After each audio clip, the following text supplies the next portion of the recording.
मेरे घर वाले कहते हैं जब तुम पाकिस्तान में होती हो तब तो सेवर पुलाव कभी बना के नहीं खिलाया, जब से कतर गई हो आए दिन ये पुलाव बनाती हो। अब उन्हें क्या पता कि यहाँ सेवर की कितनी क्रेविंग होती है और ये वाला पुलाव तो मिलता भी नहीं। मैंने यहाँ बहुत पुलाव ट्राई किए हैं लेकिन ये वाला टेस्ट नहीं मिला। पाकिस्तान में तो इसको बनाने की ज़रूरत ही नहीं होती, स्पेशली पिंडी वालों को, क्योंकि वहाँ तो गर्मा गर्म फ्रेश सेवर मिल जाता है।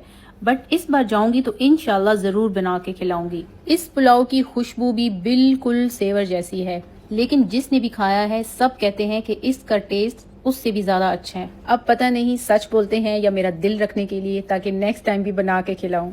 रेसिपी तो आपको साथ साथ नज़र आ रही है और इसकी जो इंग्रेडिएंट्स हैं और फुल रेसिपी रिटर्न में मैं आपको कैप्शन में इंशाल्लाह दे दूंगी। यहाँ इसके राइस बना रही हूँ और ये बहुत सिंपल है, इसमें ज़्यादा इंग्रेडिएंट्स नहीं डलते, जस्ट फ्यू स्पाइसेस और अनियन भी बहुत कम, टमाटर भी बहुत कम। फुल मैं आपको जो इनकी क्वांटिटी है वो भी मैं डिस्क्रिप्शन में मेंशन कर दूंगी। अच्छा, यहाँ राइस को मैंने 1 आवर के लिए सोक भी किया था, इससे राइस बहुत अच्छे बनते हैं। इतनी अच्छी अच्छी रेसिपीज बनाती हूँ, आप देखते तो हैं नहीं, ना फॉलो करते हैं, ना सब्सक्राइब करते हैं, ना वीडियो को लाइक करते हैं, लेकिन फिर भी मैं मेहनत करती रहूंगी, हालांकि मैं बिल्कुल मोटिवेट नहीं हूँ।